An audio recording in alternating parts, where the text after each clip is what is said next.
Hello, fellow Bibliophiles. This is me, Jazz, popping in to say that this episode may sound a little bit weird and the audio might be a bit off. No worries. I just got a new microphone and I am still trying to work the kinks out of it. So I apologize for any strange audio you hear, but thank you again for sticking it out with me. And yeah, enjoy the episode.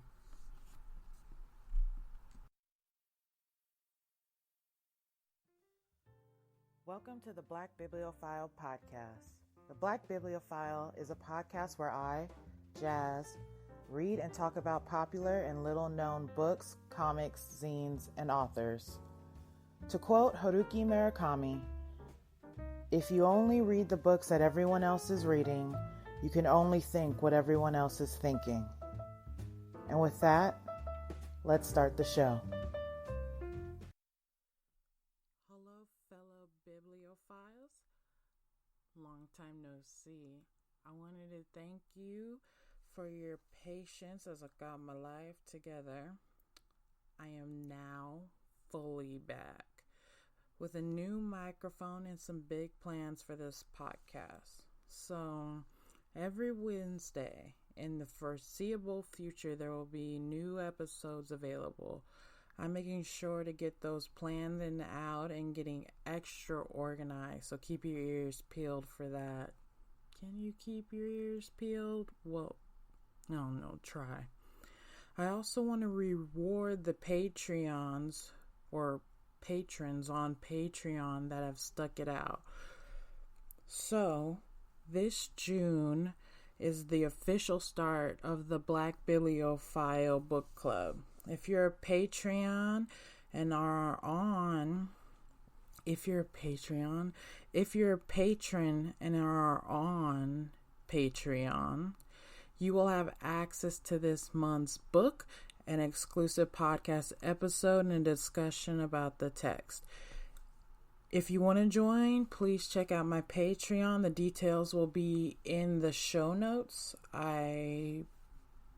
We pick a book every month and we get to read it together, host a live discussion, and, shoot the shit about books. So please check that out. Now, let's get into the show.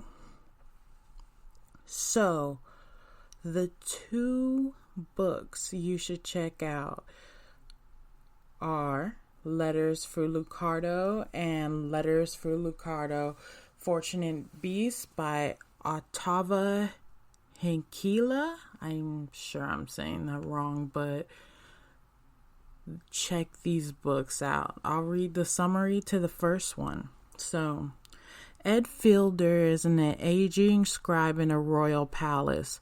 Lucardo von Jesput is a forever young aristocrat and a member of the mysterious and powerful Night Court. When the two develop feelings for one another, both are forced to contend with the culture shock of a mortal man's presence among the deathless. It's an erotic comic or graphic novel put out by Iron Circus Comics. So it is very NSFW, so you have been warned. Do not read this at work. It's a great love story. It's beautifully illustrated. Otava's work, his work is just insane. So please check these two books out. I'm not sure when a third one comes out. I'm hoping is this year because I'm a huge fan, but yes, Letters for Lucardo and Letters for Lucardo, Fortunate Beast by Octavia Heikkila. Sorry if I'm butchering your last name. Not intentional. So, let's move on. So, as usual with this show, or with the first iteration or earlier episodes of this show, I would do an author spotlight, and I'd like to continue that tradition now. So the first author spotlight, or June's author spotlight, is Isaac Asimov Born January 2nd, 1920, and died April 6, 1992. He was known for his works of science fiction and popular science. Isaac Asimov was a prolific writer who wrote and edited more than 500 books and an estimated 90,000 letters and postcards. His books have been published in 9 of the 10 major categories of the Dewey Decimal Classification. Like, holy crap. Isaac Asimov was prolific as hell, and he wrote in literally every genre, which is wild. So, Asimov wrote hard science fiction along with Robert A. Heinlein and Arthur C. Clarke. Asimov was considered one of the big 3 science fiction writers during his lifetime. Asimov's most famous work is the Foundation series. His other major series are the Galactic Empire series and the Robots series. Asimov also wrote mysteries and fantasies, as well as much nonfiction. Most of his popular science books explain concepts in a historical way, going as far as possible to a time when the science in question was at its simplest stage. So, I chose him as my first author back because Isaac Asimov pulled me into my love of science fiction with the Foundation series. So I discovered him at Barnes & Noble. You know, those big anthologies they make where it's just like all of the Wrinkle in Time books or Grey's Anatomy or the, King James Bible. On that table with those big hard copy anthologies was a copy with all of Asimov's Foundation series. And I picked that up, and after reading that, it was like a wormhole down into science fiction. I jumped to Arthur C. Clarke's Childhood's End and then made my way over to some Octavia Butler, then circled back to like Robert Heinlein, and then sprinkled some Philip K. Dick and Haruki Murakami, and I was just sold. So I really think you guys should check him out. 3 books or 3 of his series I recommend are the Robot series, Foundation series, and then the next book, Gods Themselves, is a really dope book that you all should check out. I just got a random copy of this book at like a used bookstore, and it was tattered and kind of blown to shit, but it blew my mind. It's a dope book. So if you want something outside of a series, check out The Gods Themselves. And yeah, let's take a break. So, welcome back to the Black Bibliophiles. So let's jump right in. For my kind of foray back into this podcast, I decided to do a double book review. Because from here on out, each episode is going to have 1 book review, 1 comic review, and 1 zine review. I'm not going to go crazy like I did before and try to fit in 2 books at a time. A girl's got to sleep. So let's just hop into this. The books I've chosen are The Parable of Sower and The Parable of Talents by Octavia E. Butler. So I'm just going to read the cover of Sower. We'll talk about it a little bit and go over why I chose this series. And then we'll do the back of Talent and go into detail about that book. So here's the back of Sower. Lauren Olamina and her family live in one of the only safe neighborhoods in the remaining outskirts of Los Angeles. Behind the walls of their defended enclave, Lauren's father, a preacher, and a handful of other citizens try to salvage what remains of a culture that has been destroyed by drugs, war, and chronic shortages of water, gasoline, and more. While her father tries to lead the people on a righteous path, Lauren struggles with hyperempathy, a condition that makes her extraordinarily sensitive to the pain of others. When the fire destroys their compound, Lauren's family is killed and she is forced out into a world that is facing an apocalypse. With a handful of other refugees, Lauren must make her way to the north for safety, along the way conceiving a revolutionary idea that may mean the salvation for all mankind. So I decided to read Parable of Sower because I accidentally read Parable of Talents, or started it before I even knew it was a series. I read Fledgling, and then I was like, oh, I'm going to check out Parable of Talents. It seems cool. And while I was reading it, I looked at the front cover and I was like, oh shit, this has a first book. So I went back, got this book for my birthday, and decided to read it all the way through. All of Octavia Butler's books are atmospheric, so you're like immediately immersed into the story the moment you get in.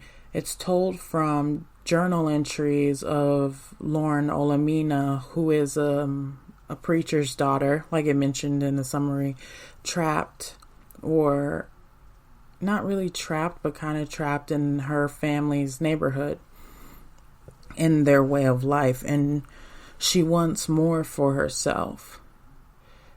The thing about Octavia Butler, her characters, there's nothing precious about them. She will kill, murder, maim all of them. So I've learned by reading her stories that don't get too attached to anybody. And I say that because this series is one of the most depressing things I've ever read in my life.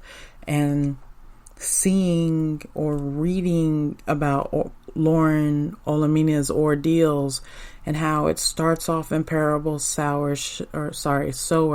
and she's a young girl, young teenager trying to find her way in this strange, fucked up post-apocalyptic LA and in her neighborhood.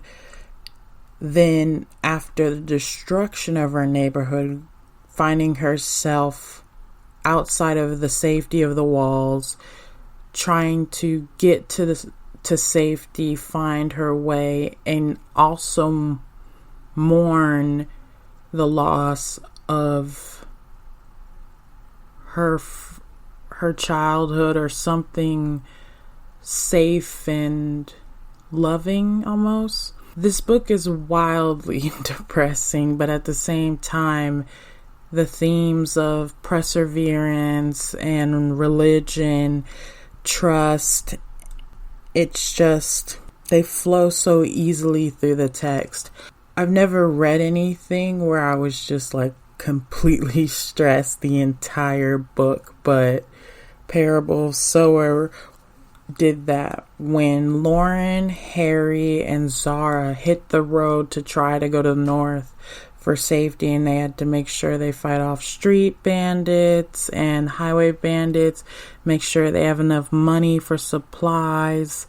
Like, Lauren had to travel as a man, because traveling with two black women and a white man is not only strange in this world, but puts a target on your back, so it's easier for them to travel if there's at least two male presenting entities in the group, which I found really interesting.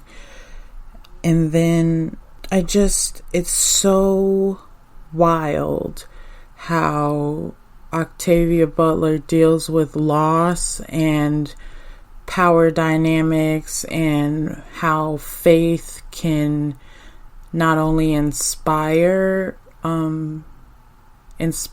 you to go beyond your limits, but also inspire fear, hesitation. It's a wild exploration, and I feel like if you want to read one of Octavia Butler's best series, checking out the Earthseed series is what's up. So the sequel to Parable of Sower is Parable of Talents, and this is the summary of the book. Lauren Olamida's love is divided among her young daughter, her community, and the revelation that led Lauren to found a new faith that teaches God is change. But in the wake of environmental and economic chaos, the U.S. government turns a blind eye to violent bigots who consider the mere existence of a black female leader a threat. And soon Lauren must either sacrifice her child and her followers or forsake the religion that can transform human destiny. Now, like I said before, I discovered Parable of Talents before I discovered Parable of Sower. And when I started to read it, it was horrifying how Octavia Butler was able to almost predict the future down to the zealot, religious, crazy president Jared. His slogan was "Make America Great Again." So I'm gonna let y'all fucking simmer on that one. And it's just, this book takes Sower, which I said was horribly depressing, and turns it up to 11 and then breaks the knob off and then throws that shit in the trash. Like, I have never had, like, I was reading this book and at a certain point I just shut the book and put it down. I couldn't. I just quit. I was like, I can't. This is too much. So I was like, I'm gonna stop. And it took me 2 days to pick the book back up and finish it. So this book picks up where the last book left off, but 5 years later. So in this book, Lauren has established a new community called Acorn, which is founded on her principles of Earthseed, which is her religion that teaches God is change. And in this world where President Jared and his religious zealots are saying the only one true religion is Christianity and all of this, her village and her religion put a target on her back. She is confident that she can spread Earthseed and make sure they reach all their goals. Now, the goal of Earthseed is to spread among the stars. So the ultimate goal is to colonize other planets. Like, their heaven is a physical colonization type thing. Now, I don't want to go too deep into the book because I don't want to spoil anything, but I just want to say there are tons of trigger warnings for this book. If you get triggered by rape, emotional manipulation, violence, physical abuse, sexual abuse, be leery when you pick up this book because it's intense. I am triggered by a lot of those things, so reading this book was just like an emotionally draining experience, but I can say it's one of the best books I've ever read, and that's probably why Butler won the Nebula and the Hugo Award the Hugo Award for this book. So there is that. It's absolutely fantastic. The Earthseed series is just insane. Some of my favorite parts of Sower were the parts of Lauren preaching on the road and recruiting other people to join their group and eventually join Acorn. I really enjoyed the characters and her growth throughout the story. In Talents, I really enjoyed seeing that growth being in those connections being tested in the most intense ways, and seeing how they came through those obstacles. The things I didn't like were Parable of Talents, it was mentioned in the summary that Lauren has a daughter. In Parable of Talents, I don't like how the relationship between Olamina and her daughter ends up. But it that's one of the reasons why I shut the book, because I was like, could it get any worse? Yes, it can. It's Octavia Butler. But I understand that not everything can end like roses and like rainbows, and not everybody can walk into the sunset together. And it's more based in reality what happens between her and her daughter, especially in the reality of the world that they live in. But still, I didn't like it. Didn't like it at all. Keeps me up at night. Definitely didn't like that. But that strong reaction I had to that relationship and me having to shut the book just shows how well written and how well crafted this story and these characters were. Like, I felt connected to Lauren and her daughter and her husband and her family and her dad, and I wept with every dark development. So I definitely recommend recommend the Earthseed Chronicles or the Earthseed series. The sad thing about Earthseed series was Octavia Butler was going to write, like, it's supposed to be 4 books, and the next book was called Parable of the Trickster, but she passed away before she was able to finish the book. She suffered from writer's block, and which is really tragic. But at the Huntington Library in Pasadena, California, they have a collection of her papers and her notes, and you can actually see some of her ideas for the new book, which is pretty dope, but also sad because you just want to know what else happens. If you've read Octavia Butler's Seed to Harvest, and you see how her Seed to Harvest series goes from like way like pre-industrial revolution to modern times, all the way to the future, and the scope those books have, it makes you curious to see what she was going to do with Parable of the Trickster and where she was going to take Earthseed and Olamina's legacy. I want to see that. But yeah, definitely check out Parable of the Sower and Parable of the Talents. I'll leave info to how to get those books in the show notes.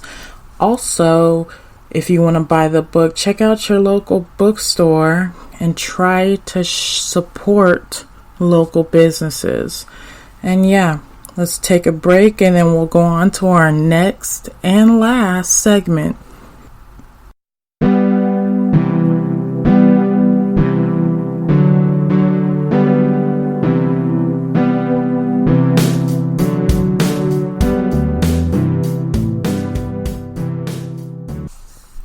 Welcome back to the Black Bibliophile, and now we're here at the Zine Corner. This segment of the show is where I focus on indie publishers or self-published zines, which are small booklets, comics, poetry, prose.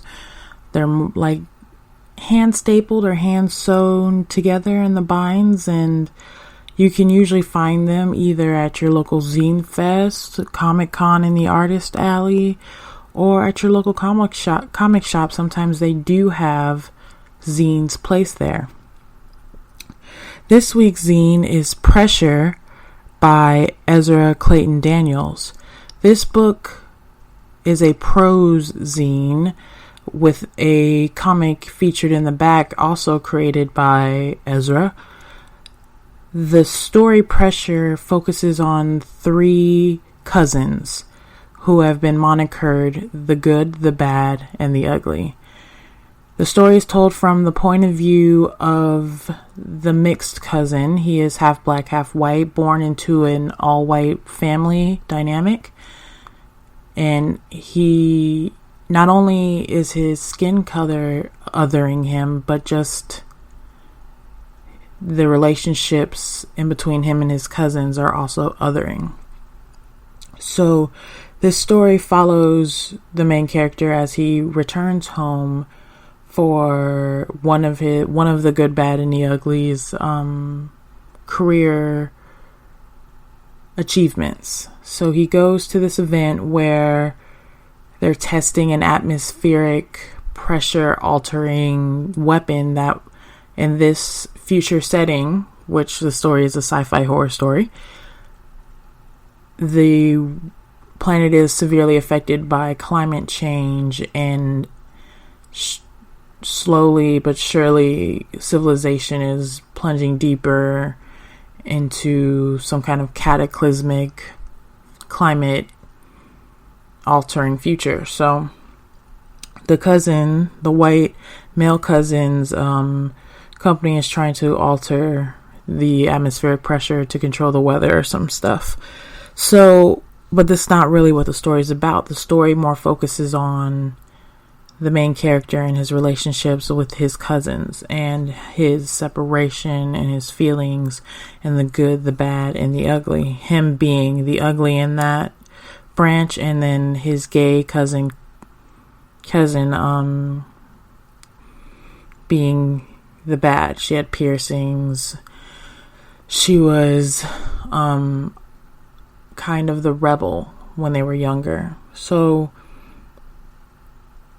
I chose the story or the zine because I discovered it at Heikkila. I'm a fan of Ezra's work. He wrote or writes Upgrade Soul, which is Eisner nominated, and it's a beautiful comic book that you should definitely pick up whenever you're at your local comic book shop. And I went over to his booth at Heikkila, which is like the Cal Arts Zine Fest kind of in California. It's free, it's pretty dope, and if you ever get a chance, go check it out. And I picked up his zine, and I remember talking to him and him saying that this was the first prose writing he's ever released, and that it does have a sort of personal type of autobiographical element to it. And he was nervous about it, which he really shouldn't have been, because it's one of those stories that sticks with you after you read it. It's almost claustrophobic, and in the way that it talks about family, and you feel this close, almost suffocating feeling surrounding you, which I think is apt when you think about it being a horror story, a horror zine, and it lives up to that genre, I promise you. But it's one of the best zines I've read in a long time, and I do recommend that you guys go out and pick that up. I think you could probably purchase it on Ezra's website. I will drop that below in the show notes. And yeah, that's the end of our show. Thank you for, again, all of your unwavering patience with me as I'm trying to come back to this podcast. You can follow me on Twitter at the Black Bibliophile. You can email me at the blackbibliophile@gmail.com if you have any questions or book recommendations.